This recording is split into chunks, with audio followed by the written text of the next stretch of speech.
మన హీరోల్లో గ్రూపులు ఉన్నాయా? గత వారం టాలీవుడ్లో కొన్ని ఆసక్తి కలిగించే సంఘటనలు జరిగాయి.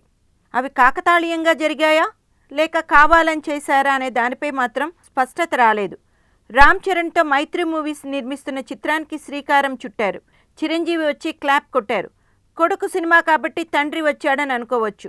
మైత్రి మూవీస్ అంతకుముందు తీసిన శ్రీమంతుడు, జనతా గ్యారేజ్ చిత్రాల్లో హీరోగా నటించిన మహేష్ బాబు, జూనియర్ ఎన్టీఆర్లను అతిథులుగా పిలిచే అవకాశం ఉన్నప్పటికీ మైత్రి మూవీస్ వారు వారిని ఆహ్వానించలేదు. సరిగ్గా అదే రోజు జూనియర్ ఎన్టీఆర్ మరో చోట కనిపించారు. సాయిధరం కొత్త సినిమాకు హాజరై క్లాప్ కొట్టారు. ఇక దిల్ రాజు మూకుమ్మడి సత్కార సభ నిర్వహించి కేవలం చిరంజీవిని మాత్రమే ఆహ్వానించారు. తన బ్యానర్లో నటించిన హీరోలెవరినీ పిలవలేదు.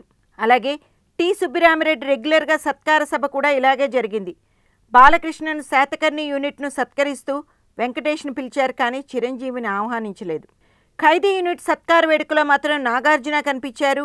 నాగ చైతన్య నిశ్చితార్థానికి మేనమామ హోదాలో వెంకటేష్ మినహా వేరే హీరోలు కనిపించలేదు. పరిశ్రమలో అందరూ కలిసిమెలిసి ఉంటామని తరచుగా హీరోలు చెబుతూ ఉంటారు. కానీ వేడుకల్లో మాత్రం ఎవరి వర్గాన్ని వారు మెయింటైన్ చేస్తున్నారని సినీ వర్గాలు భావిస్తున్నాయి. ఒక హీరోని పిలిస్తే మరో హీరో కోపం రావచ్చనే అనుమానం చాలా మందిలో ఉంది. ఇక్కడ నిర్మాతల పాత్ర కేవలం నామ మాత్రమే అని ఇండస్ట్రీ వర్గాల అభిప్రాయమట.